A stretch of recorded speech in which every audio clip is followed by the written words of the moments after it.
We are Toucher and Hardy. Good morning. I need a little more jazz this early in the morning. A little more, not so unsteady. I need crank up the New Jack Swing. I need something at least that's moving a little bit to get out of a break, because you play like a dull guy into this. You guys are still working out the kinks with Ryan back there, huh? No. This is a song Adam used to play too, but I'm using this is Jay Dilla. Yeah, of course Adam played this.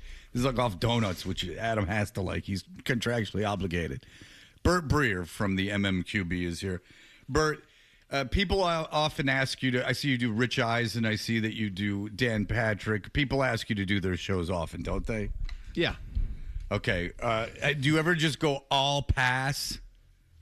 Yeah, I mean, you say all pass. You text that back to whoever asks you those words. I'd say more often I ignore it. Yes. Yeah. Okay, so ignoring is correct. Ignoring is what I do too. But we asked this Stefan Bondy, which is not just him. The only charge that I had to Ryan was, if you get a chance to fill a break sometime this week, and we need a guest, just get someone on from New York. I don't. He's a Knicks guy, right? Yes. And I'm like, I don't even want a Knicks guy. I don't want a beat writer. Like, what I would ideally want is someone from the radio in New York to come on, because I just want an example of how idiotically passionate that fan base is being. And that there is... Don't you think some of it's performative and phony? It's entirely performative, because I heard someone calling the Mad Dog and they go, the Knicks are the most popular team in New York. And then Mad Dog goes, that's cute. Why don't you look at the ratings for the Yankees, Mets, Jets, and Giants, and then tell me a regular season Knicks game versus a regular season game for all those teams? You cannot compare it. Yeah, the Knicks fans are louder than all of those other fan bases. Yeah, when they're in the smaller. finals or in the conference finals. Yeah, no, they're not. I mean, they didn't do anything for 20 years. 30 years. And the celebrity thing is really, it's like gotten to Laker levels of fake. Well, we talked about yesterday, you know why they do that so publicly is because the courtside seats are not only given out in terms of your fame, but in terms of your interest in the Knicks.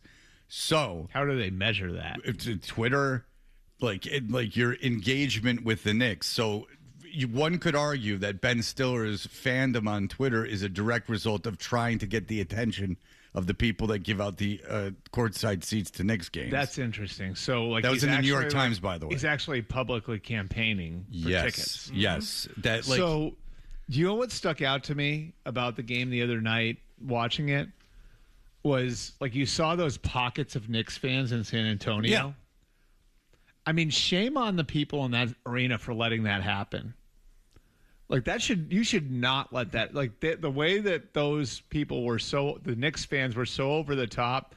Like, now I'm not advocating vigilante justice, but I don't think that would be that would happen here. Well, that's $5,000 to get into the game. I don't know if that's the place that's going to start regulating fan behavior. But don't you agree, though? Like, that wouldn't happen here.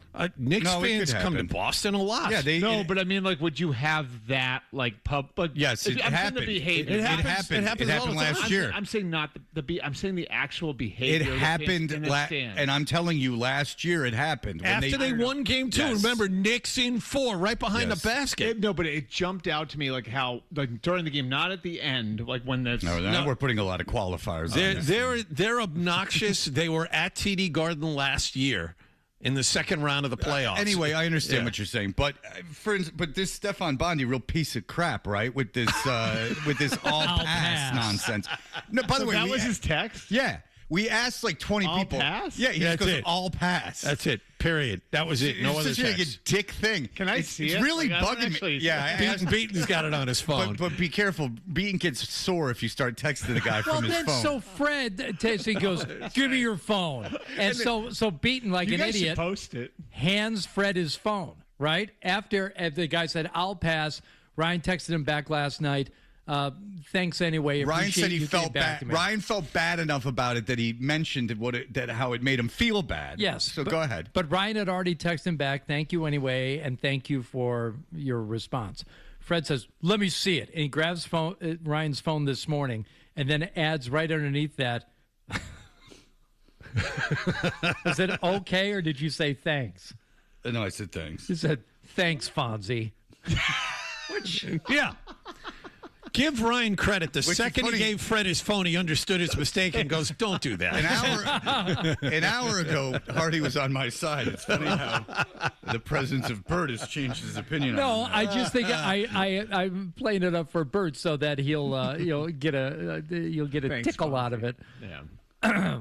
And then I would not respond that way. Maybe I would either ignore, or because I do get a lot of requests Sure. that I can't do because I can't just be on other Of people's course. shows nonstop. Well, we Right. know you ignore requests all the time. You But- ignore texts from Ryan. Or I'll say I have something, I have a conflict or whatever. But all passes. I mean, I guess you kind of got to respect it, and that No, it's being a dick. yeah. Yeah. No, You guys I should post ignored- it though and see what sort of reaction.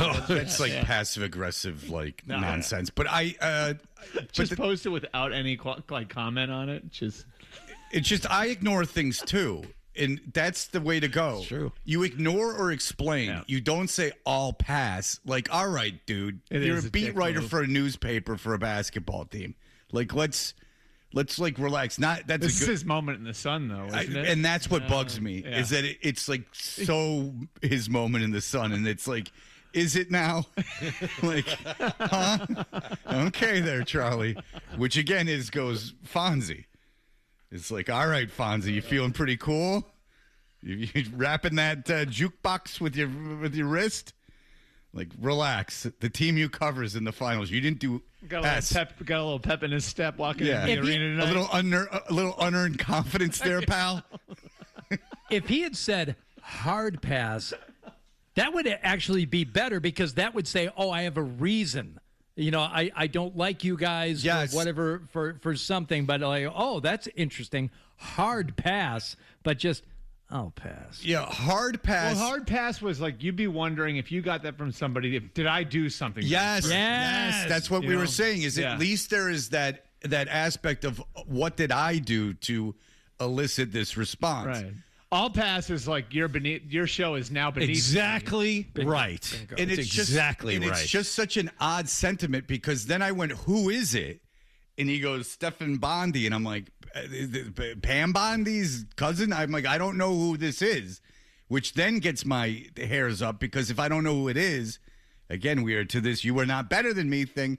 If you said it's like Mad Dog or like Stephen A. Smith, and then you go, okay, like they're like a big famous guy, like I understand, but the guy from the Post, half of it's AI. I mean, they write about me in the Post. It's what a loser newspaper. And I don't think anyone does. I think it's AI that just takes stories from awful announcing. But anyway, it did bug me. Oh, pass, would you? And everyone's nailing it. It's that, like, my moment in the sun. Like, even if he said, "I'm really busy." Like, I'm really busy. Like, okay. sorry, it's a tough week for me. I've got a lot going on. Or Yeah. ignore it. Right. Don't say anything. Everyone else ignored it. We don't have anyone.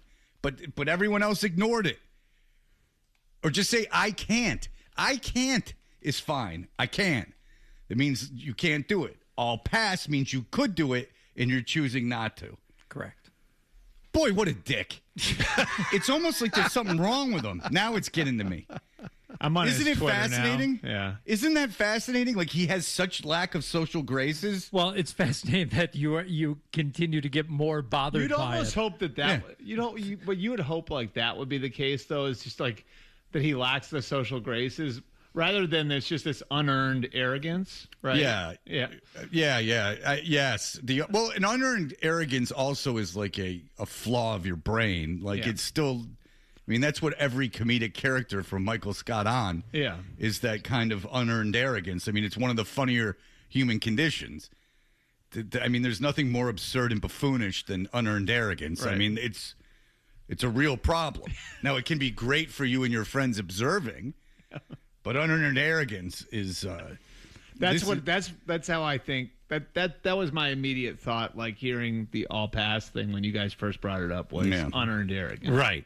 Yeah. All right. So go ahead. Do you want to get into this A.J. Brown thing Yes. with Albert right here? Yes, we actually have an actual trade to talk about. Not, Yes, instead of a fake one that you have to speculate on that you knew was going to happen anyway. for 3 freaking months. I want to ask you about this story about him leaking stories to Philadelphia. But if you have thoughts on the actual trade itself and when it came down, we can begin there. This seemed to be something that was just inevitable, and for when the only thing that kind of surprised me was how quickly it took place on Monday. It's like once they had the availability and that June 1st date rolled around, they're like, "Yep, here it is, it's done." I mean, they got 2 weeks left in their off-season program. Like, I never understood the whole,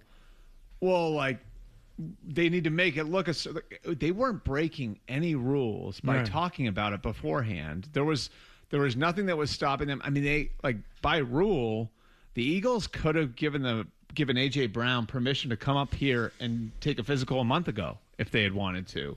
Like all of those details, there's no rules preventing them from working the trade out. You guys saw it with the Myles Garrett thing too, how quickly that went down. It's June 1st. It's just a bookkeeping thing, like that if you execute the deal after June 1st, then it allows you to move the cap damage to 2027. So, I mean, the framework of this thing's been in place for a couple months now. And, it was really, like we've talked about the last couple of weeks, a matter of the train staying on the tracks and nothing happening somewhere else that would provoke another team to go over the top to steal them away from the Patriots. What is the incentive on Philadelphia's end for coming to an agreement that early and not, taking the temperature of the league? Well, the way they handled it, so obviously June 1st isn't ideal for anybody because if you could get a pick this year, maybe you'd want one of those picks to come this year. So you can't do that if you wait till June 1st.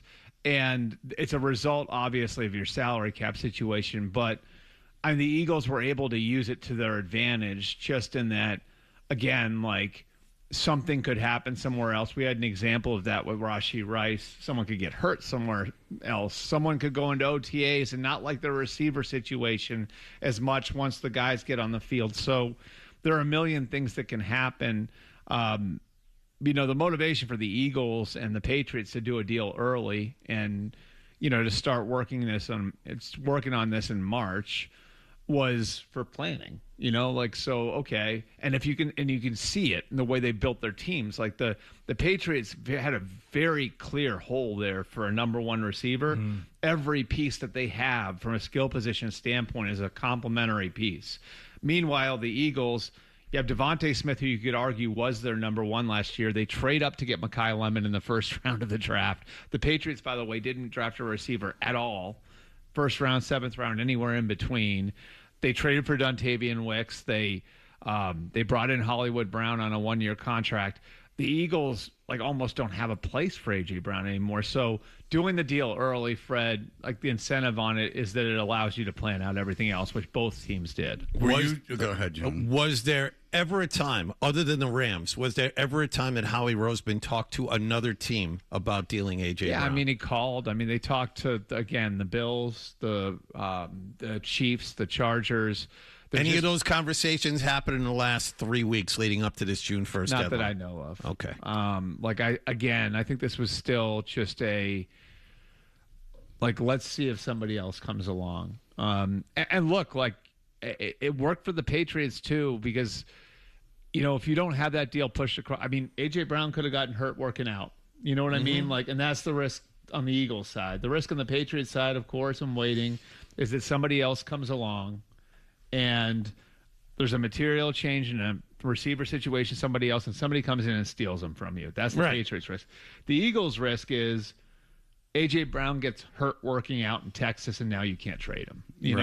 So I think for both sides there was some risk involved. What did you make of the return when you heard it? By the way, I got to give you a lot of credit first. I forgot to do this. Bert, not only on our show, but I've seen clips of other shows. Well, before I get to the A.J. Brown thing, I just don't want to forget this. This is regarding the Myles Garrett trade. I'm sorry to pivot, but I do want to give Bert credit before I forget. Bert on this show and others was talking about how when the Rams got Ty Simpson, it was the opposite of what people were saying. People were saying, how could you not go all in on this year? Why would you use that higher first-round pick on a player that you're not going to use this year? And Bert said, no.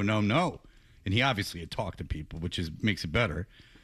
We took Ty Simpson precisely so we can go all in this year, given that they got their quarterback of the future. Now they can start trading away future assets and make a move like the Myles Garrett move. Yep, and I just had a story that went up on the site. They've been working on this for 3 months, and they've been talking. I think they had a good feeling at the draft that they were getting Myles Garrett, and it was, not close to done, but they were very much working on getting Myles Garrett back then, which I may or may not have had an idea of. So. Oh, Bernie. Saving it in his back pocket for a rainy day.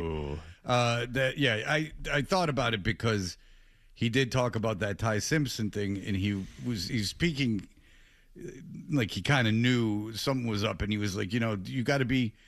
Don't think this is for the short term. And then he explained that having the quarterback frees you up to get rid of future assets. I was surprised they included Verse in that, though. I know that Cleveland demanded that. They didn't want. I'm sure they didn't. Yeah. Because they're better, but I heard multiple people said, "Wow, they get exponentially better on defense now." No, you add Myles Garrett to your team, you're going to get better. Well, but exponentially better based on what you gave up. I think that's a stretch. So here's the thing: how close were they to winning the whole thing last year? They lost by 4 points in Seattle, and to a Seahawks team that beat the brakes off the Patriots in the Super Bowl. So I think it's not a leap to say they were the second best team in football last year. And that NFC Championship game, if it's not for the Zach Charbonnet play, where Zach Charbonnet picks up the ball and runs in a fluky 2-point conversion, then that game is in L.A., not in Seattle, and L.A. may win it. That's how close the Rams were to winning the whole thing last year. And now they bring that team back, plus Myles Garrett, plus Trent McDuffie, and minus Jared Verse. I think they're better than they. And now, again, it's on paper, so you don't know, but it feels to me like if you believe that things in the playoffs are won on the margins, well, then this team has gotten quite a bit better. Just very, very quickly, do you think the result would have been really any different had the Patriots played the Rams in the Super Bowl? The Rams would have beaten them worse handily. I think it would have been the same sort of thing. I think it kind of would have been the same. I think it would have been the same. They lost thing. by over 2 touchdowns. I think the game would have maybe looked a little different. Yeah. Just in that, I think Stafford would have carved him up because with Stafford, and to me, that was, and I voted for Drake for MVP, but I think if you were voting for Stafford for MVP, what he did to Seattle in the NFC Championship game versus the way Drake looked in the Super Bowl against that same Seattle defense on a neutral field was as strong an argument as you could get, because I can remember I in the run up to the Super Bowl, I talked to a couple of the Patriots guys who had watched Stafford on tape and studied him. It's we're studying the Seattle defense and saw Stafford out there. And a couple of guys said to me, if you voted for Stafford after watching that, I wouldn't have blamed you. He was unbelievable in that game. All right. We will get more into the A.J. Brown trade with Bert in just a moment. What's the best way to listen to Toucher and Hardy? Well, you're going to have to spend $40. Cough it up, and let's get back to Toucher and Hardy on the Sports Hub. Giving up a first-round pick in exchange for A.J. Brown. I don't like the move as much for the Patriots because ultimately I still think the Patriots have major issues to deal with in the AFC. Bert Breer is here. So, Bert, what did you make when you saw what Philadelphia got for A.J. Brown? I think it was a fair compromise in this way. You have, and this is the way I look at it if I'm the Patriots, losing a first round pick it's a big deal. And it's a big deal not just because of the singular pick, but because of what you can do with it. You can trade it for another veteran player. You can turn it into more picks, right? Like there's a ton you can do with a first round pick with that piece of real estate. The benefit for the Patriots here is they have 2 years to replace it. So they could replace it with multiple picks later in the draft. They can maneuver. So you have essentially, if you're trading that pick like a week before the draft, you have almost no time to replace that pick. They have 2 years to replace that pick. The downside for the Eagles here is that if you use that pick on a player, well, then there are 2 seasons where you have neither A.J. Brown nor that player on your roster. So it's sort of like this void of 2 years where neither asset is there for you. So I think if you're saying like a first-round pick is an overpay, which I think it would be in this case, if you were talking about a 2026 first-round pick, well, then I think the 2-year gap makes that a sensible compromise. And it's something Howie Roseman's done before. He did it with the Hassan Reddick trade to the Jets a couple of years ago, where he wanted a 3 for Reddick, and he was having trouble getting it. This was in March of 2024, and the compromise was we'll take a 3 in 2026, which they just used that pick. And they said, take that. We want Hassan Reddick to play kind of try for a game and then shoot his way out of town. I'd say the Eagles won that trade. I'd say the biggest loser in that was Reddick because he cost himself like millions and millions of dollars. Here's the amazing thing about that one, though, is think about this. So they have that they have that third round pick, right? The Eagles do. They have their own third round pick. They get another third round comp pick for losing Milton Williams. So now they have 3 third round picks. They took one of those third-round picks and traded it for Jalen Phillips before the trade deadline last year, right? So they get a half year of Jalen Phillips. They'll get a comp 3 for him next year, right? And then to replace Phillips, they just traded another one of those 3s to Minnesota for Jonathan Grenard. So they're going to get the other 3 back. They've got the pass rusher now long-term that they need that replaces what Reddick was a couple of years ago. And they still had a third-round pick that they used on a tackle, which was the highest of those 3.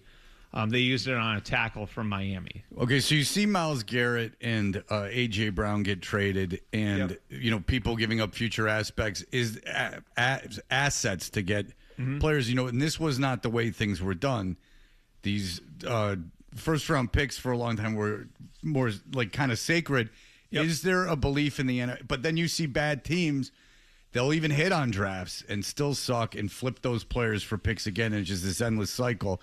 Is there a belief in the NFL now that it's a good strategy to give up future assets to try to win now, in that there's some kind of change in theory about the draft or something like that? Yeah, I think it's like the influence of analytics in football, in that I think there's almost for a long time, like when I started covering the league, I feel like there was almost like a mystique around first round picks, and you don't move them, and they're the lifeblood of your team, which I think to a large degree is correct. Like, look at that Seattle team, right?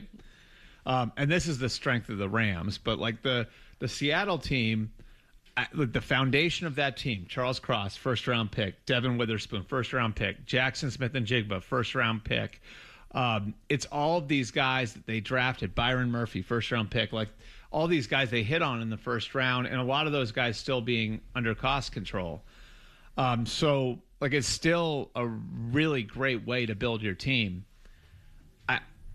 I think like what analytics coming in did was it was like they put a real value on them. So okay, like now we can actually, we're not talking like ourselves in circles. This is what this pick is worth. And this is what this player is worth, and we can put numbers and weighing one versus the other. And so I think the teams that are more analytically driven have been more aggressive with that.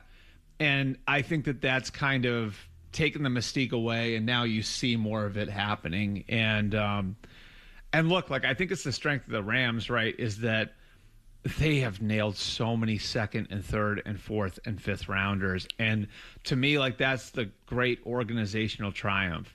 Like they only have, like, if you look at their projected starters for next year, this is freaking incredible. They actually only have 3 former first rounders starting, and it's 3 guys who are first round picks for other teams: Stafford, Garrett, McDuffie. Wow. They got Verse at the bottom of the first round too, right? So here's the amazing thing, right? Think about this. So they trade Jalen Ramsey to the Jaguars. They trade for Jalen Ramsey, right? They get him from the Jaguars. They give up their first round picks in 20 and 21. They trade for Stafford. They give up their first round picks in 22 and 23. They draft first in the first round in 24. Okay. So despite the fact that they had no first round picks from 20 to 23 because of those 2 trades, right? Brandon Cooks the year before, they traded a first round pick for him. So despite spending all those first round picks on veteran players, last year they still had one of the best young rosters in football. Think about that. Jeez. Well, it wasn't important then that Vrabel be at the third day of the draft, because what do you get at the third day of the draft? I know. We keep coming back to that. You get Puka Nacua. Yeah, exactly. No kidding. You get Kyron Williams. You get, sure. I mean, look, do I think that it's like a fireable offense, or like Vrabel will be forever judged for missing that third day of the draft? Not at all. But this notion that it doesn't mean anything, but and just that it's the Numbers third and day. the insistence that it's no big thank deal. you. There's this insistence that it's no big deal. But numbers-wise, the Patriots took 9 guys on draft day. 6 of them came in day 3. Right. I mean, it's just a numbers game, if nothing else. it's just flexible logic, like Fred, right? Like it's just I'm gonna shape this to whatever it's important. It's important. Yes, it is very important. Okay, so let's talk about a bit about what A.J. Brown said on one of these podcasts, which is really more of a show, I believe. Maria Taylor, I believe. Yes. Camera involved. Yeah. But talking about his time in Philadelphia and stuff that got out to the media. Oh, I'm sorry, Ryan, could you put me up, please? Thank you. Thank you, sir. I'll pass. It was done purposely to give us a push. I know if I say something in the media, I know it's going to propel us to work on it. If you say what you need to say in the media, which I won't do that anymore, it gives everything legs and legs to push and to push everybody to be better. Because pressure isn't always a bad thing. It can also be a good thing too. Honestly, I felt like it was okay to do because we had guys in the locker room who were men. Now, as unseemly as that might sound, I'm guessing this is a little more common than what people would automatically assume. Like, players do say things to media members knowing they'll get out occasionally. This is not an isolated incident. Yeah. Why else would you talk to the media? Yeah. I mean, but through back channels. Right. Yeah. I mean, I think, I always say, like, and, when I'm dealing with a player and I'm talking with a player, a lot of it, when you're talking off the record to a guy, a lot of it is there's a benefit for you getting your side of the story out there, and a lot of these guys are so because for some of these guys, they've been dealing with it since they were in high school. When they were 16 years old and they're a blue chip recruit, like something they say on social media creates a firestorm. So these guys are pretty savvy by the time they get to the NFL, and they're well aware that they can shape their narrative by doing things on the record, by doing things on social media, or by getting their perspective out there. And so, like, that sort of thing is, not uncommon. And so they'll try to manipulate and... Yeah, like, there's a give and take to that, of course. Like, I want to know their side of the story, too. Like, I want to understand, like, where they're coming from on something. That's important. Like, that's not just, like, leaking. That's like, hey, look, dude, like, if I'm talking to your coach or I'm talking to your GM or I'm talking to this person or that person and I've got their perspective, well, then I should have your perspective, too. Like, it's sort of, I've always felt this way. Like, if I have 2 people in a dispute and I'm talking to one person and that other person knows that I'm talking to that one person, I've got now leverage for the other person to talk to me because he's going to want to get his side of the story too. What about the reporters, and this is just very quick, you don't have to get into great detail, but the reporters that tread only in transactional information, like someone who just breaks. They're not even a writer. They're just someone who breaks information. Yeah. What's the give and take there? Like, is it with the agents? Like, you're gonna like fluff the agents a little bit on something if they tell you That's first? that can be part of it. Yeah, sure. I mean, like a lot of it. I mean, I would just say with that stuff, there's a lot of deal making, and there's a lot of like. I mean, are you paying for the information? Huh? Are you paying for the information? I don't know anybody that does. Okay, but I would say, I mean. So I guess the Garrett trade would be a good example of it because of what happened on Monday. Because, like, the intention, and this isn't a story I actually just wrote, and that, like I said, that just went up. I'm not trying to over promote it or whatever on your show. You're feel free to promote your work on the show, Bert. That's okay. But it wasn't supposed to get out till 8:00 at night on Monday, and like part of it was so like. Sean McVay wanted to tell Jared Verse face to face, and part of it was the damage that was done with the Jared Goff trade, and when Goff went and McVay, like I can tell you, like 100%, like I can, I've talked to him about it quite a bit. That really affected Sean. Like he felt awful about the way the Goff thing went down. And so it was really important to the Rams that they were the ones to tell Verse that he was being traded. And so that news, the whole idea, the agreement between the Rams and Browns was like, this doesn't get out till 8:00 Eastern. The Browns had their charity golf tournament. They didn't want it to overshadow the golf tournament. And good. They got... I do have a question about coolers. We can do that in the next segment. Okay, all right. Sure.